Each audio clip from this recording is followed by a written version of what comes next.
Football മൈതാനങ്ങളിലെ ഇതിഹാസ നായകൻ Lionel മെസ്സിയെ തങ്ങളുടെ മണ്ണിലേക്ക് തിരികെ എത്തിക്കാൻ അർജന്റീനൻ കരുത്തരായ ന്യൂവെൽസ് ഓൾഡ് ബോയ്സ് വൻ സന്നാഹങ്ങൾ ഒരുക്കുന്നു എന്ന റിപ്പോർട്ടുകളാണ് ഇപ്പോൾ പുറത്തുവരുന്നത്. 6-ാം വയസ്സിൽ പന്ത് തട്ടിത്തുടങ്ങിയ ചുവന്നതും കറുത്തതുമായ ജേഴ്സിയിൽ ലയണൽ മെസ്സിയെ വീണ്ടും കാണുക എന്നത് കേവലം ഒരു ക്ലബിന്റെ ആഗ്രഹമല്ല, മറിച്ച് അർജന്റീനയുടെ ഒരു വികാരമാണ്. ഇന്റർ മയാമിയുമായുള്ള കരാർ 2028 വരെ നീളുന്നുണ്ടെങ്കിലും 2027 തുടക്കത്തിൽ തന്നെ ലയണൽ മെസ്സിയെ റൊസാരിയോയിലെ പുൽമൈതാനങ്ങളിൽ എത്തിക്കാനുള്ള മാസ്റ്റർ പ്ലാൻ ക്ലബ്ബ് ഇതിനകം തയ്യാറാക്കി കഴിഞ്ഞു എന്ന റിപ്പോർട്ടുകളും പുറത്തുവരുന്നുണ്ട്. Newell's vice president Juan Manuel Medina ഈ നീക്കം സ്ഥിരീകരിച്ചതോടെ ആരാധകർ ആവേശത്തിന്റെ കൊടുമുടിയിലാണ്. ഇത് കേവലം ഒരു ട്രാൻസ്ഫർ വാർത്തയല്ല, റൊസാരിയോ നഗരത്തിന്റെയും അർജന്റീനൻ ഫുട്ബോളിന്റെയും വസന്തം വീണ്ടെടുക്കാനുള്ള ഒരു പടയൊരുക്കമാണ്. ലോക ഫുട്ബോളിലെ സകല കിരീടങ്ങളും സ്വന്തം ഷെൽഫിലെത്തിച്ച മിഷിഹ തന്റെ വേരുകളിലേക്ക് മടങ്ങുന്നത് ഫുട്ബോൾ ചരിത്രത്തിലെ തന്നെ ഏറ്റവും വൈകാരികവും കരുത്തുറ്റതുമായ അധ്യായമായി മാറുമെന്ന കാര്യത്തിൽ തർക്കമില്ല. 38-ാം വയസ്സിലും MLS ലീഗിൽ 2 തവണ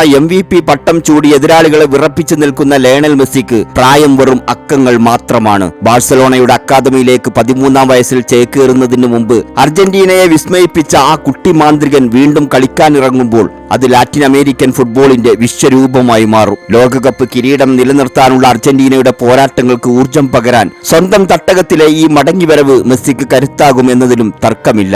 വിശ്വവിജയിയായ പടനായകൻ തന്റെ ആദ്യ കളിക്കളത്തിലേക്ക് തിരിച്ചെത്തുമ്പോൾ അവിടെ ചരിത്രം വഴിമാറും. റൊസാരിയോയിലെ തെരുവുകളിൽ ഇതിനോടകം തന്നെ ലയണൽ മെസ്സിയുടെ പ്രഭാവം അലയടിച്ചു തുടങ്ങിക്കഴിഞ്ഞു. ലോകം കാത്തിരിക്കുന്നു. പന്തുകൊണ്ട് കവിത രചിച്ച ആ ഇടങ്കാൽ ഒരിക്കൽ കൂടി ന്യൂവെൽസിന്റെ മൈതാനത്ത് വിസ്മയം തീർക്കുന്ന ആ ചരിത്ര നിമിഷത്തിനായി.